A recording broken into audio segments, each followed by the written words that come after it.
It's International Week, and for this episode of One Kick from Glory, we're going to go and review the summer transfer window that's just gone. Look at all the business all the different teams have done to try and evaluate who's had a good window and who may need to go back to those old clubs and ask for a refund for their signings. Before we get into all of that, I'm joined as always by Craig on my left and by Matthew over here as well. So, of course, with 10 games into the Premier League season, it's been a lot of excitement, a lot of drama. We've seen one club in West Ham who are far exceeding most of the expectations I think people have had for them for this season.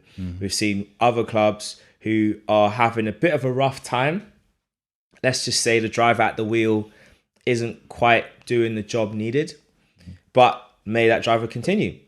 And as for the rest of us, we're all kind of doing what we need to do to get by. So let's start off by looking at, Let's start off by looking at the champions and the business that they've done. So of course, Manchester City, they had a lot of players leave. They only brought 2 players in Scott Carson as a backup goalkeeper and Jack Grealish. Speaking of Jack Grealish, what's your impressions of him been so far this season, Matthew? I'm not gonna lie, I sometimes forget he's there. That's not me being hard on him. He's still clearly a very, very good player, and I feel like he's just trying to find his place in an already very talented pool of players in that team. I mean, he's managed to keep players like Mahrez and Sterling out, but whenever I hear or see like the Manchester derby, I barely heard his name. I mean, I don't even know sometimes if he's even starting. So he had a part where he was scoring 1 or 2 goals. And I know he's doing well in the Champions League, but your bread and butter is the Premier League. I think he's scored that 1 goal, a tap in against Norwich. I don't know if he's actually scored since. Has he scored since then? I'm not entirely. No. Has he scored? No. Yeah, I don't think. Champions League he got his date. No, it doesn't really. He features a lot in the Champions League. I know he scored a couple and done really well in the Champions League. But again, Premier League is your bread and butter. It's your basics. It's your fundamentals. It's your priority.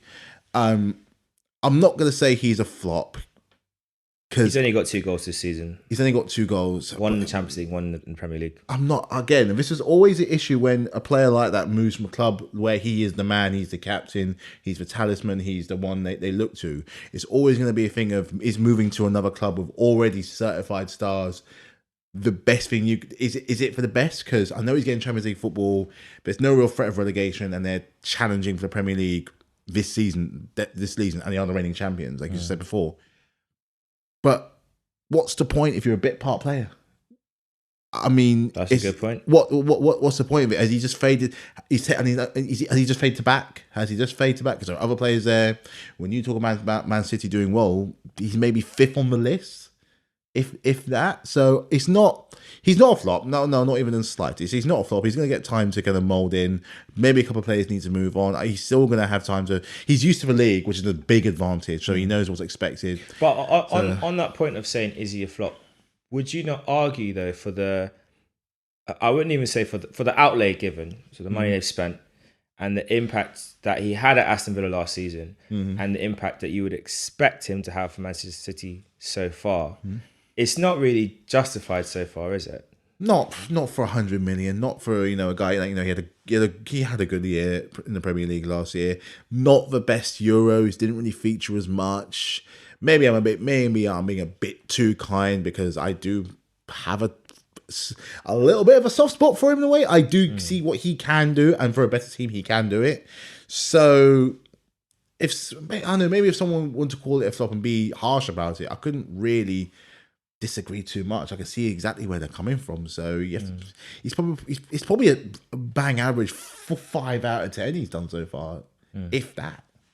And for you, Craig, how would you look at Jack Grealish's performances so far for Man City, considering the expectations, considering the how he performed throughout last season, and I guess how he would have wanted to kick on this term? How do you look at his start so far at Manchester City? I think once he understands what Guardiola wants from him and the system he plays, so that when he was at Aston Villa, he was the main man, as Matthew said. Now he's at Man City, he's playing with a whole heap of star players. So he needs to find his role in the team, and once he finds his role in the team and understand how his teammates play more, I think he'll score goals for them.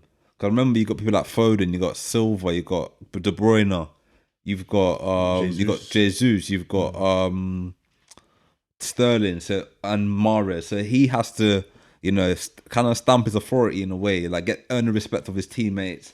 I think a lot of his teammates do respect him, but you know what I mean, like show that I can do this at this club. We know what he did at Aston Villa. You were amazing at Aston Villa. You were the talisman. You were the captain.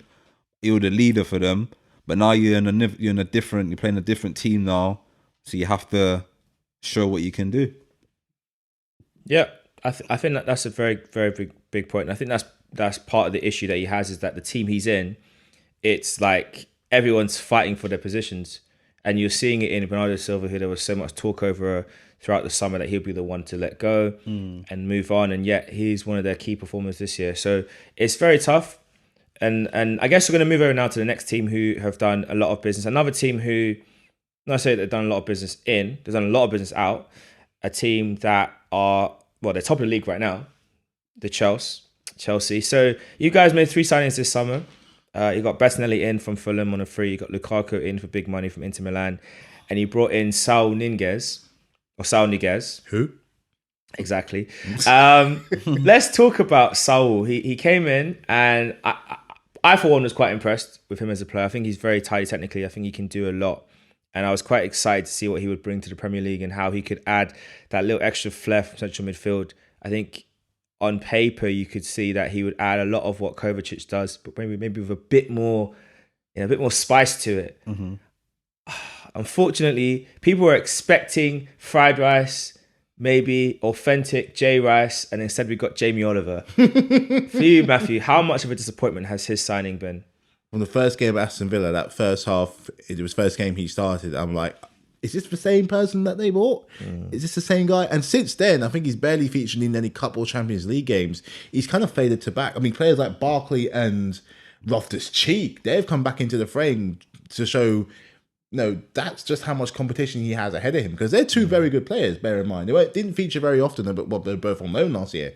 But it just shows you how even that, the competition is stiff.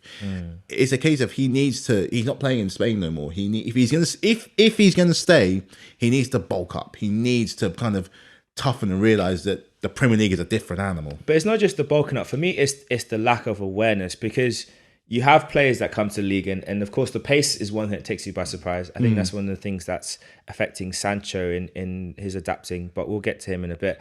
But that's one element, is the pace. But the other thing is the time on the ball. And some players feel like he played like he was in the park. Bruv, you ain't got that much time. You got players around you from smaller teams that they want to prove that they're about it, and you just were moving like you weren't. They'll come for you. They will. Like you said, they will come for you. Like, the Premier League has changed so much over the years, where you got a lot of like you said, the smaller clubs. Even if they might not be firing on the cylinders at the moment, you still have even 1 or 2 individuals there who will come in and remind you of where you are playing in and what league it's in. And especially if it's a smaller club, they're going to try and fight for that survival. If they can smell weakness, if they can work the ball to be on that one player all the time, they'll work that. And they'll be like, if he's the only weakness in that 11, fine. We'll try and make it work to our advantage. And in that first half at Villa, it nearly did. It nearly did. They gave us a properly good game.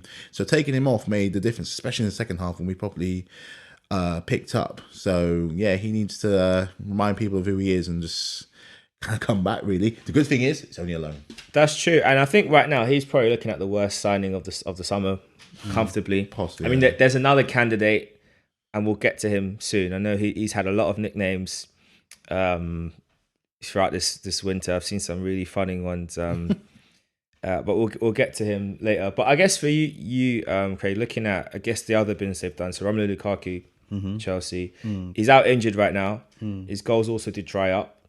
I had backed him to become the Premier League's top scorer this season. Don't blame me. Anyway, less said about that, the better. For you, looking at what he's brought since coming back to Chelsea and the effect that's had across in the games they've played with him, how impressive you've been with Lukaku? I think when the first opening games that he played, he was scoring goals. But I think what he brought to Chelsea, he reminded me of Drogba-esque, the Drogba of when he was holding the ball up, bringing other players into play, and the way he was helping the younger players, like the young players, like showing them what they need to do and drawing them in. And I said, look, I'm a winner. I'm not here just to be like a one player. I want to show you guys like how to win as a team, and how together we can become unbreakable.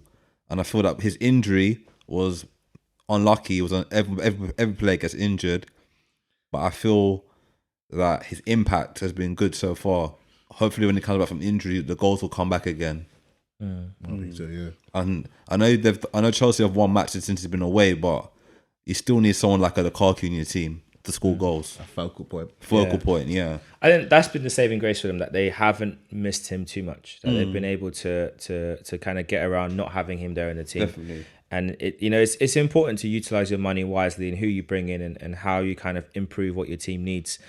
We're going to go across to Liverpool, and they only brought in one player, in Ibrahima Konate, this summer, which is quite interesting because there's a lot of, I know for quite a few Liverpool fans, there's a bit of, obviously they're doing okay this season.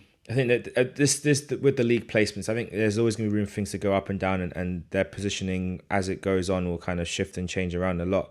But one of the concerns was about refreshing their front line and refreshing their key players in key positions. So central mid, Wijnaldum left, they haven't replaced him. Obviously, Harvey Elliott came in early in the season, looked really, really strong, really, really aggressive, looked very, very promising. He got chopped down.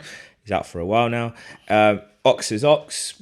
When he's there, he needs a run of games to get into it, and then when he gets into it, it looks quite exciting. You've also got our boy Naby Keita.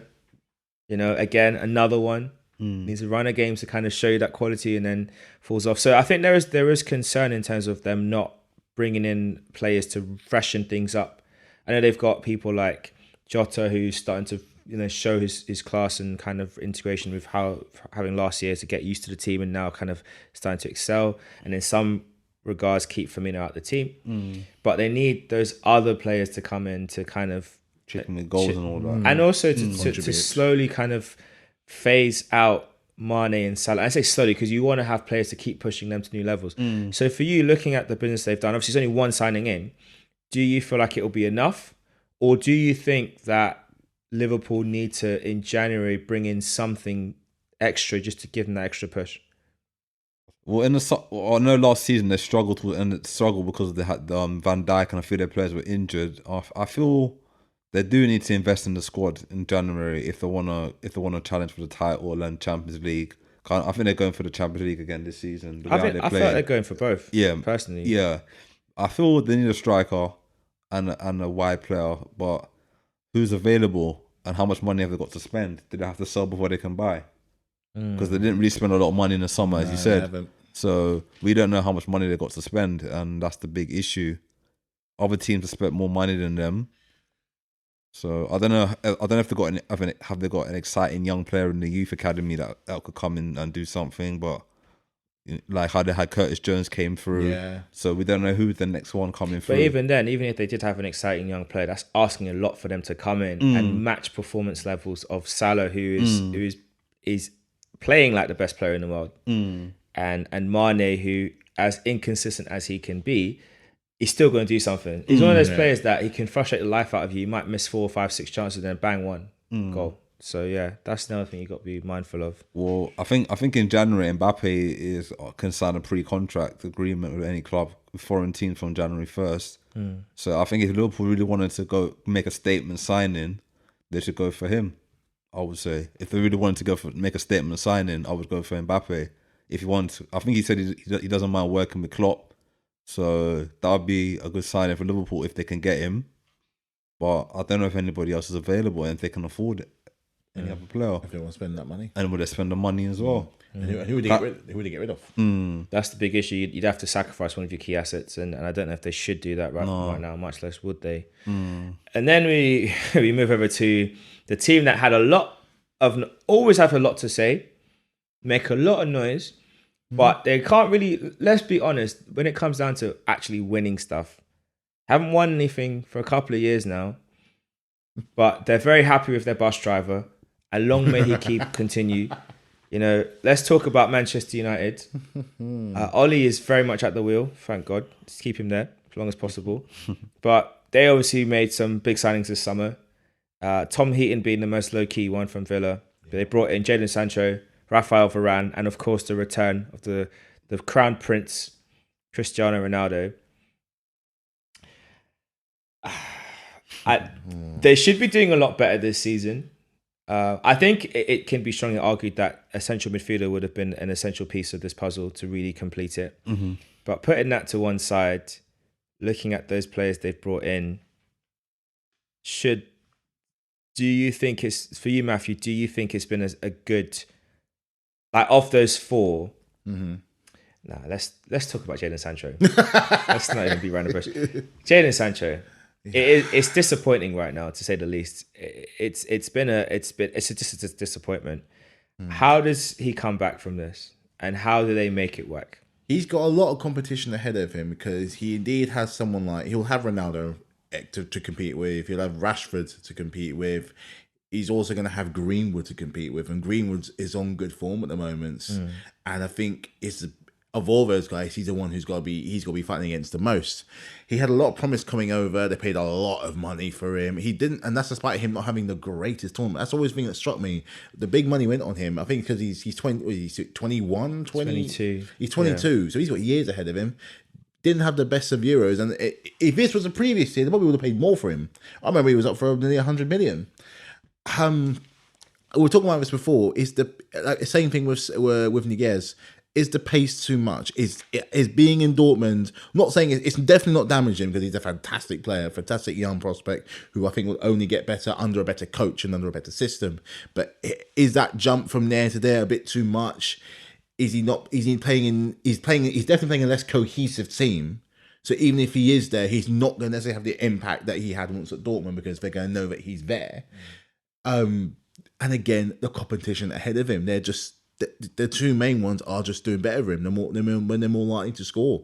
Greenwood was scoring before Ronaldo arrived, and now Ronaldo's arrived. He's scoring in every other game, saving their bacon. So it's clear. I feel for him, because he's come with a lot of promise, and he's got a lot of shirt sales, but there's not a lot of minutes. There's clearly something that he can do to get back into that team.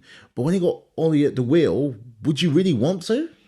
True, but I guess the argument would be then, because I know sometimes as players you go for a rough patch, and you almost need to be played back into form, because sometimes like I mentioned Ox earlier, and he's a player that needs a run of games to one is like rebuilding back his match sharpness, and then he gets a run of games to get his form back, and then you start to see him really flying. Do you feel like Manchester United should just persist with Sancho until it works? I feel they have to build a system that works for him. To build a team, try and build a system that can get him effective, like how he was at Dortmund. 'Cause I think the system they built at Dortmund for him, he was like maybe most like the main guy at Dortmund, and the system they played, or not, but the system they played helped him. It definitely helped him as a creative outlet from the wide areas and having the space to attack But I feel maybe it's because the price tag could be a lot of money they paid for him. Maybe he's feeling that pressure as well, the weight on his head. I feel if he can get a goal, all he needs is to get a goal or assist, and that boosts his confidence, and he'll be fine. I feel it was. He needs time to. I know he played in England when he was younger, but I feel the youth team, he didn't really play in the Premier League before, so he needs to. I think if he just gets that one goal or assist, I think he'd be fine. I mean, he's gonna be assisting probably probably the best. You're assisting to probably the best player in the world. Yeah, there's gonna be no better feeling than I honestly feel his confidence is low. I think his confidence is very low after the Euros and everything. His confidence, the penalty miss. Yeah. So I think his confidence is very low. I think he just needs someone to give him an arm around him and say, "Listen, you're still a good player. We believe in you." I don't know if Ollie's doing that with him, so he just needs someone to give him an arm around him and say, "You're a good player. We believe in you. We know what you can do. Just go out there and show the world what you can do." I would say that the manager probably isn't doing that, because if you think about Donny van de Beek, what does he have to do to get? I mean, in a situation where they've been underperforming, why not start him? Give him an opportunity to try something different. Definitely. So I don't know if Ollie is doing that. Maybe they're trying to challenge him to maybe there's an issue of him not being off the pace. Maybe he's trying to adapt to the speed of the Premier League again, which he was last year when he was a child, when he was younger. So. And he didn't really play much in the first team for Man City or at Watford. So it takes a while to get used to the league again. So maybe that's what it is. He's just adapting to the pace. But yeah, it's a bit of a shame. that he hasn't really been given the opportunity to show his best. Yeah. Obviously, he's got his teammate like Varane, and I mean for Varane, it must be so frustrating playing at the back with Harold Maguire. I just don't get it. Like From Ramos to Maguire. He's like thinking like, how did I get here? he must look around him and think, I've got Maguire on one side, I've got Bailly on the bench, I've got Lindelof as well. Like I'm just surrounded by incompetent defenders, like, or then behind me, I've got the goalkeeper who just sometimes is just like, I'm not going to save the ball. Nope. I'll just push it in the net because that's just what I'll do this week. And then I'll look at everyone and play. Like it's a joke, man. Man United are very interesting in what they because they have all the firepower to blow teams away, and yet they have a manager that has no structure, no system. So it's like you can't even utilize that. Definitely. So they have to use the Ronaldo get out of jail free card every single time. And even then, that doesn't always work. So it's just, it's crazy, man. It's bizarre.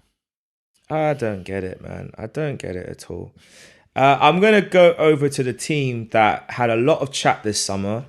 I don't know why they were talking up all this kind of smack, trying to bid for some of our players for no reason. Aston Villa sacked their manager, Dean Smith. Heavily linked to Steven Gerrard. It's likely to be confirmed in the next couple of days. But what a waste.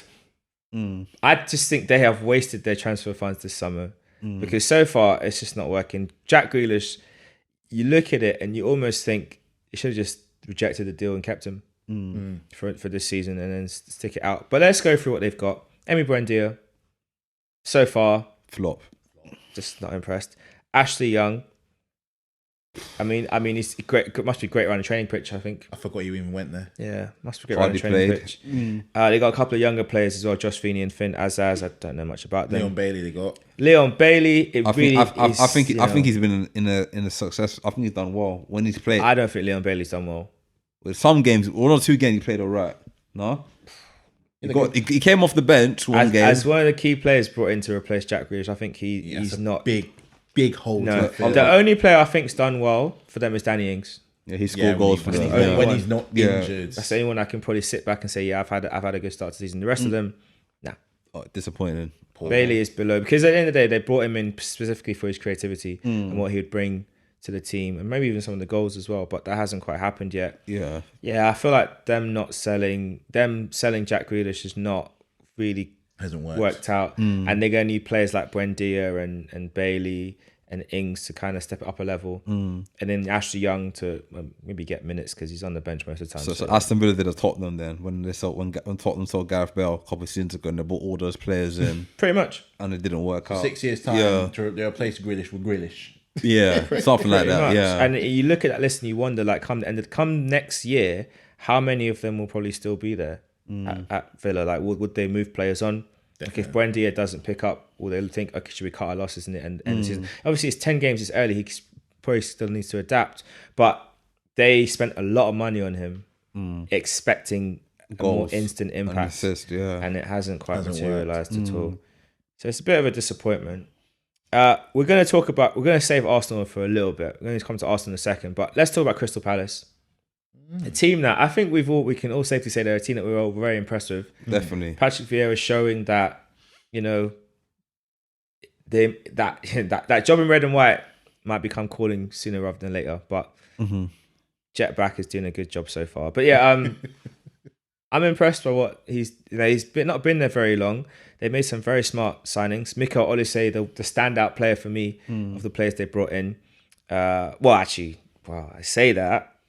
Conor Gallagher might argue with me about that. Hudson Edouard might feel like he might be in the shout, but they've made some smart business. So for you, Matthew, looking at what they've done, especially for Conor Gallagher as a Chelsea fan, looking at how well he's performing, do you think he would be better suited staying there next year on a permanent with you guys having some sort of buyback clause, or would you bring him back and try him in your first team? I was reading they might even consider signing him in January because if it's going literally so well. He was very instrumental in that game against City when they won, and even in other games he's just really impressed, showing just how good the Chelsea talent foundry is. It would be a shame to see him go, but you owe a player like that who's doing so well at another club to see them go off and show what they can do, a product of the Chelsea Academy, at another club. There's no prouder feeling of seeing someone who's worked so hard to finally get that game time, because you all know it's a harsh world. There's no guarantee that you're going to get a place in your parent club. Chelsea are the kings of that. Absolute kings of producing all this talent, but there's no guarantee that you're playing. It would be interesting to see. Let's say, I don't know, like a pre-season thing. He comes back and there's a couple game, but I would like to see him go somewhere. And I personally wouldn't mind seeing him go to Palace, especially as if he's going to get that guaranteed game time, which he has gotten so far. I wouldn't mind him going. Because I just know how tough it is, and I don't want to see us go through that thing of that reputation of having all this talent but never giving it a chance. We've just started doing it. We've seen how much it works. We've got a Champions League and a Super Cup with it. Why not go further? But for the others like him, Tomori who's gone, Gilmour who's somewhere else, Abraham's in Roma. Give them the chance. So I wouldn't mind. It'll be interesting to see what it'd be like a free pre-season game, but I wouldn't mind seeing him go, especially if he get a guaranteed game time all the time. Yeah, it's gonna be interesting to see what he does. I think he's definitely impressed me with his performances. Obviously, they've also got Odsonne Edouard, who started off quite well, scoring goals. I think they've done some smart business. Who would you say, aside from those, is a player that stands out to you, Craig, from Palace? It would have to be Colin Gallagher. He's the one. Yeah, he's the one. And Elise has also impressed me as well. He's done quite well. I think in the summer everyone had Crystal Palace to be the relegation favourites, but I think Vieira. Not you. Not me. You had Burnley. Yeah, I had Burnley. Yeah, I didn't have Crystal Palace. I said I believe Patrick Vieira will do a good job, and he's got a balanced team. Benteke's been doing well. Yeah, Benteke surprised me. He's stepped up big time and getting those goals. I think he's got his confidence back again. Vieira's giving him confidence again to score goals. And I think Zaha's always been good for Palace, but I think this season he's added more to his game. He's getting goals, getting assists again. He looks more happier again. Yeah. I honestly feel like Palace are going to do well this season. They'll get maybe top 10. They could be a surprise of a season. It really could be. And the defense is quite good as well. They've got the guy playing Anderson as well. Oh, Joachim Anderson, Yeah, that's the one I was thinking of. Young kid. Yeah, he's good. He played well at Fulham last season, so they've got some decent players in. So we'll see. And they got Eze to come back as well. Eze was a good player for them last season before he got that injury. So Crystal Palace have got some decent players. Right. And they got Tyrick Mitchell as well, the left back. He's a good player. That's the one I was thinking of. Mitchell. Tyrick Mitchell. Yes, he's a very good player. Is he from their academy or something? Yeah, he's from their academy. He's from Harrow, you know. Yeah, he's from Harrow. Good player, man. Local guy. Pride, some pride right there, man. So from a club that we all admire in South London to a club that I love in North London.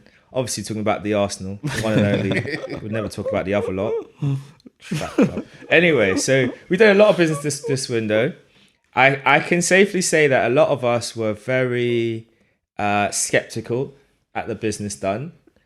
Quite a few fans were very upset. A few of them made some banners. I didn't make any banners. I just expressed my feelings as a normal person. But I feel like we have to take our hats off to the recruitment team, to Eddie, to Mikel Arteta, because they had a strategy, they had a plan, they stuck to their guns, even with the backlash that came from the fans, and they can sit back and feel happily justified with the business they've done so far.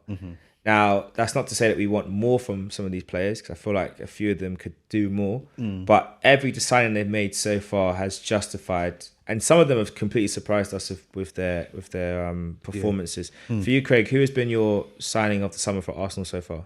Ramsdale. Go give him a clap. Because I was one of them fans, like, I was looking at, like, he's been relegated twice. Like, I was like, I'm obviously sure we're buying this player, but he proved some of his performances this season. He's been vocal at the back. He's helped the defense. We're a solid unit now. We're not conceding as much goals as we used to anymore. And I feel more confident when he's in goal. Another one I would say has to be Tomiyasu. Since he's come in, Tomiyasu has done very well at the right back. And Ben White's been a good signing as well. His partnership with Gabriel has been very good. Since he's come back from injury, the back four has been amazing. I think for me, the big one is Tavares. Yeah, because I feel like when I watch him, if I'm Kieran Tierney, I'm feeling like, I've got to step up. I got to step. Because the thing with Tierney is we've always loved his direct running, we've loved his crosses, we love the fact that, you know, he gets the ball and he goes. But he's very one-dimensional how he plays as a left back. It's always cutbacks and crosses, and he'll cross the ball into an area where none of our players are. So it's a wasted cross. Yeah. Whereas with Tavares, he's like Danger Mouse. You don't know what he's going to do. Is he going to go outside on his left? Is he going to cut in on his right? Is he going to cut it back? Is he going to try to push it around you? You just don't know. And it's his teammates are a bit like, we're not quite sure what to expect. But it's great to have that in a player. He needs excitement in it. Because it's just like, you know, what are we going to do? How are we going to stop him? So I think that's been really exciting. Obviously, Aaron Ramsdale has done phenomenally since coming in, and he's really shut up a lot of people. Ødegaard, I think, needs to step it up. I feel like he is not quite. Yeah, he's got more in his game. Like the free kick he scored against Burnley, that was good, but we need more of that. We need more of the kind of aggression in his play and more of the incisiveness in his play. So that's the thing that's missing so far. But I think I feel like the club have done a very good job of like who they've brought in. I've been quite impressed with the signings. Like I said, Benjamin White, as he likes to be called. Like they're slowly putting together something. For you, Matthew, when you heard that Arsenal spent £150 million in the summer, and you looked at the names that had come in, and you thought about how badly we finished the previous season and what we needed to do, did you feel like it was good news, or did you feel like, oh well, there's nothing, like Arsenal just messing about again? I was sceptical. I was sceptical because, you know, your board have previous of doing this kind of business where it's, you kind of don't, almost like you don't take it very, very seriously by who you buy. And I know you shouldn't get stuck on name buys, but some of the prices were a little bit outlandish. I know we were wrong about the Ramsdale one because that so far has turned out to be a bit of a bargain. And even the Ben White one, you can kind of justify it in a way because he's still very young, and as a centre back, he's only really gonna get better with age. You know, you got centre backs playing until they're 35, so providing he stays fit, he's got time. And it was just the fact that it was just with a club like Arsenal, you expect them to have a particular kind of player that they want to go after for years and years and years. I've always said, I'm surprised they bought him. Zaha, someone like him, a guy who we've said before, can win games on his home, can take the ball, take it by the scruff of the neck. He's a luxury player and the kind of guy you can tell him, do what you do best, and he will do that. Let everyone else protect him, let him run, take control. He's the kind of guy that can do that, and I think you've still got time if you wanted to buy him. You're kind of expecting players like that in a way. I think we still look at it and say, like, a team like Arsenal, and regardless of the form you're in now and the fact that you're not in Europe, you are still Arsenal. So we always have that thing of they're going to go for this, that, and the other. I'm not going to get into the history of the players that you could be linked to, but you know, it's always weird. Like, you know, go to teams like Tomiyasu, never heard of him. Tavares, never heard of him. Lukaku, never heard of him. Ødegaard didn't shine very much last year, but you know, I know you got ones who can step up. But some of the signings have done really well since they've been here. Ben White's coming on. Lukaku, when he has Partey next to him, is fantastic. Tavares, I mean, must be hell for opposition. You don't know what he's gonna do. You know, I'm going to say more about Ramsdale that's already been said. And what helps is the players around you. Look at Emil Smith-Rowe, recently got his England call-up. Deservedly. It kind of brings the players around you as well. So if a Aubameyang or a Saka might flop, someone else will step in. So far. So your signing so far starting to work. But I want to say this quickly, what Matthew just said, but it reminds me when Arsene Wenger used to be Arsenal manager. He used to buy all these unknown gems that you never knew, never heard of them before, and then turns them into superstars. So it could be another transitional period again where we're bringing in these unknown players and they do well and they might be sold on in the future for big money. You never know. I'd never actually thought about that Wenger comparison. That's actually a very good point. It was, because a lot of these players, but he was an unknown entity. A lot of these players we hadn't really. Well, no, he had won the World Cup, so I'm really. It was raw though. It was raw, but he molded into the player that he became. Yeah, So I'm intrigued to see how it's all gonna pan out. I mean, right now Arsenal are 2 points outside of the top 4. Liverpool next. It's gonna be one heck of a game. 6 points off first. I'm not saying win the league, but it's not that like considering we lost the first 3 games of the season. And we've come back. It's not bad. The biggest issue is goals because we have 0 goal difference because we've scored 13 and conceded 13. So that's our biggest problem right now. We don't score enough goals. So if we can sort that part out, might be in for a nice end to the year. Right, who are we off to now? Who are we going to talk about now? Who do we talk about now? Let's talk about Leicester. Okay. Leicester City and their signing. So Patson Daka came in. I think I've been quite impressed with him. I like him. Still needs some development. He's done good in the Europa League. Scored a lot of goals for them. But I mean, yeah, they got Daka came in. They got Birchman, Boubacar, Samari, Yannick Vestergaard, and Ademola Lookman.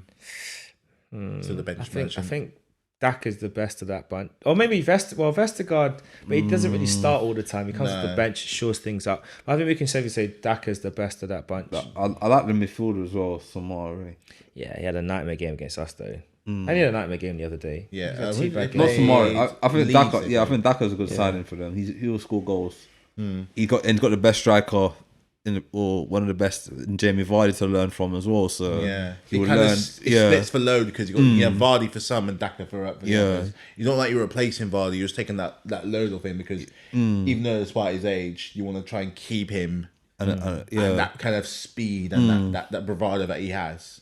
And it's a lot of games this season as well because they're playing the Europa League as well, and they're playing the League Cup, FA Cup. So they need they need a big Cup, So they need their squad, their big squad. So domestic treble, FA Cup, Charity Shield. So I guess the big question to ask, because obviously looking at transfers, it's a gamble a lot of the times because you can have an ideal player that plays well for one club, you bring him to your club, doesn't perform, or he performs below expectation. So like Grealish, you could say he's done okay. Because he hasn't really done bad, but if he cost a quarter of the fee they paid for him, but just at that level for that club, you want more. Because I think he's a good piece and a good cog in the wheel of everything, but I don't feel like he's that transformative signing. Obviously, looking at a place like Everton, they've made a lot of signings. Andros Townsend, Demarai Gray, both started off like a house on fire. Really, really impressed. Last few games, they've been a bit wobbly and a bit shaky. Thinking about all the teams, and we're gonna focus on the bottom teams because I feel like that's more interesting now. Burnley, Newcastle, Norwich, right? You had let's take Newcastle out of the equation for now because we've already talked about who they need to do and what they need to do and stuff. But let's say Villa, Watford, Burnley, and Norwich. Those 4 teams. You want to stay in the Premier League, right? What would you do? Because obviously you're going to need to buy someone, preferably. But what kind of business would they be able to do in January to keep them up? Norwich they're going to need a goal scorer above all, I think. Because if they can outscore, because they ain't going to show up at the back. So if they can outscore people, that might be the way forward. Have they got any manager now? No, not yet. Not yet. They're still So the goal scorer they're going to need to get, and a goal scorer that can come in and just bag goals. Who would you think? Okay, so you're Norwich now. You're the manager. What would you do for January? Bearing in mind you've got 5 points. It's 5 points of safety. You're minus 21. What do you do? I look for a striker alone because there's no point buying a permanent striker right now. Because who would you look at? Nketiah. But his contract ends at the end of the season, so Arsenal wouldn't Or necessarily. Balogun's a good option. I know he's young, but he's been scoring goals for fun in the youth leagues. I think give him a chance in the Premier League to see what he could do. But if you're Arsenal, would you send him into that environment?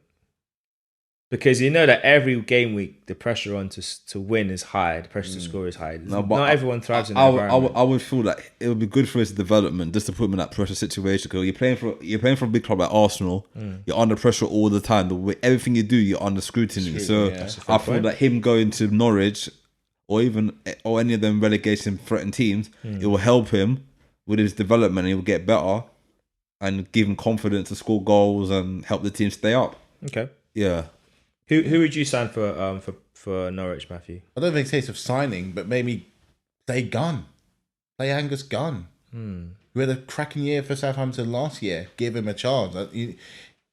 Krul ain't working no more. If Craig's saying going for a striker, give a break to the man between the sticks. Gunn is younger. He's more familiar with the league, the standard it is right now. Tim Krul's fed up with the yo-yo-ness from Championship to Premier League. Why not give Gunn a chance? What's the work? He's already your player anyway. Why not give it a try? I mean, a striker from the Premier League. But if you are going to go from a striker from the Premier League, that's difficult because who's going to actually let them go? You could always say go out and loan an academy prospect because there's no real danger of them staying. They're going to come back anyway. But it depends on the situation. How many? They're 5 points off safety, which is. It's not a lot, but then that requires everyone around you to also lose. So and you can't always guarantee you need to be in those control in those kind of situations. So it's a lot. I think you said Nketiah, Balogun. Well, why do I think that there's someone else who can kind of go down there and be the guy, loan from another club and be the guy that's going to be like, I'm going to help you guys kind of stay up. Because I know Pookie's not doing it, but Pookie's experienced. Pookie's been there.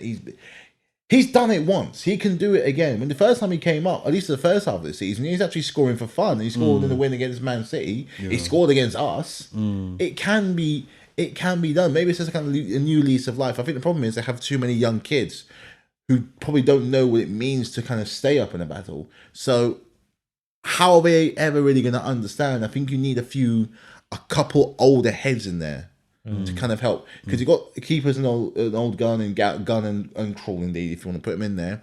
Ben Gibson from Burnley, he's an older head. They need experience. They need experience who knows what it means to fight for to fight for staying up in the Premier League. Yeah, what they need to do is they need to. I mean, maybe someone like Dwight Gale could be like a cheeky punt to get on. That's not a bad idea. I thought about that one as well. He's got goals in him. Yeah. He's got goals. He's not playing that much at Newcastle. Why? And it frees up a spot for that marquee signing they kind of want. That's not a bad idea. If they wanted to buy someone, they can have like a Zap for a good fee, obviously, like not for cheap. Nah. Okay, so Watford. Because they're not, they're like 17th on 10 points. They could go on a run. I thought Watford didn't replace Troy Deeney last summer when they got rid of him. As a presence. He was more than as a presence. He was a leader. He was helping the young players out. He was a big presence in that dressing room. He got promoted twice. Scored some crucial goals for them in the Premier League and in the Championship. But I know last season he hardly played for them. He didn't play a lot of games for them last season in the Championship. I think he was in and out of the team last season. Like a semi-coaching role, shouting from the kind of sidelines. But I feel when Arsenal played Watford the other day, I feel like Watford have got some good players. I like Ismail Sarr. Yeah. I like João Pedro. He's a good player. They had a few chances. They had a few chances. They weren't threatening, but they had a couple chances. That another day they might bear it. They put away. So I feel that they have got. I think maybe they need a striker, like a good number 9 that will score goals for them. A solid number 9 that will get them goals. Their defense is not bad. They've got some good defenders. Keeper's okay. Keeper's good. Foster's always been a good goal. Well, yeah, it's always been good for them in goal. It always gives you a 8 or 9 out of 10 performance every week. They saved the penalty as well. Yeah, so he's a good keeper. Did I have really much of a focal point? Josh King. Yeah, Josh King. Yeah, he's not there anymore. He's gone to QPR now. Oh, he's left. It's gone to no, QPR. Josh King's there. No, Josh King. Not Josh King. You're thinking of someone else. Yeah. I'm thinking of the other guy. He's gone to King, QPR. What's his name? He scored a hat-trick against Everton the other week. So not Josh King. I'm thinking of what's the guy that was there last season for them? The striker. What's his name again? I can't remember. Andre Gray. Andre Gray. That's what I was thinking. That's what you were talking about. Yeah, it's just like Andre Josh Gray. King is still there. Yeah. Andre Gray. He may be stinking out the joint, but he's still there, mate. Andre Gray. Yeah. He won't come back from that. He's QPR pushing promotion push on their own. Yeah. I just think he's a good striker. He's a good striker though. For them at least, anyway. Josh King. Maybe add in. I think Josh King's okay. My thing is with like clubs at that level, you need more goals, man. He's got 3 goals, 2 assists. Ismail Sarr's got 4 goals. Emmanuel Dennis has got 3 goals, 3 assists. 3 goals is not bad in 9 games, but you want more, of course, if you want to keep them. If you want to push up the table. What about their midfield? How's their midfield looking? I mean, Tom Cleverley's still there. They've got Sissoko. He doesn't score goals. Dan Gosling is there Yeah, somehow. they've got Tottenham rejects and him. They've got Rose. that Kuka. Kuka. He's Is enforcer. Kuka the physical midfielder? Yeah, that one that the got sent off. enforcer. Yeah. I mean, they're all right. I like. Yeah. I The don't know. the team seems okay, but just not scoring that often, or we're not scoring the chance. We're not scoring the chances. Like it shows when you score, when you put away your chances, the result goes your way. Did it against Everton, didn't do it against you. King could have scored that chance in the last minute. Should have scored. Should have. And then the other guy, he should have scored as well. Who? Was it Kuka? I think it might be Kuka. Yeah. That chance. Yeah. Another day he might put that away. I think it's a case of maybe adding another striker just to kind of take that kind of a more adept striker to the English style of play. Yeah. And just start scoring because their team isn't bad. To close, who's our signing of the summer? There's been a lot of players that have come in and done really well. But who would we say overall so far has like been the best deal or the best signing so far? I would say in no particular. I'll say the first one for me has to be Ramsdale because he could get us. He could get us maybe into the top 4 this season if he continue on that same form. I'll say Ramsdale. I'll say Gallagher. 'Cause I think if the way he continues at Crystal Palace, you can get him to the top half of the table, maybe top 10, top 8. I'll say Lukaku. Once he gets back from fitness, if he gets back from his injury and starts firing again, he could fire Chelsea to the title. Here's hoping. I hope you're right. He could. He done it last season with Inter Milan, so I can't see him not doing it again. So found that form. So I'll say them. I'll say Ramsdale, Gallagher, and Lukaku. Okay. Matthew, who's your 3? I want to throw in one wild card in there just because I'm impressed by what he's done, stepping into a big, kind of a large role in the team. He's not starting a season, but he's one I've been impressed with. And that's Jose Sard, keeper for Wolves. I actually think he's done really well to kind of step in with Portuguese international Patricio going the other way. He's come in and kind of lately results have been kind of going their way. Again, they're doing everything right, but now it's starting to kind of see a bit of fruit bearing. I'm gonna go with 5, like a 5-a-side team. Keeper's got to be Ramsdale. Got to be Ramsdale. You haven't lost since he's been in there. He barely concedes. He's vocal. He's young. He's been player of the year twice, albeit I think the whole relegation thing put a down on it, but clearly it shows that it wasn't his fault. And his age, I said before, with goalkeepers, he's only going to get better. Only going to get better. I'm going to throw one of my boys in there, but know who you think. I'm going to throw in Trevor Shalabar because he's come through. He's technically a new signing coming from the academy, so losing Zuma wasn't a massive disaster. I'll give you that one. I mean, it's a bit of a grey area. I'll let it. It is, but you know why? Because he's come in, he's taken on that role. He's recently signed a contract. The games he's played, he's been really well, and he scores.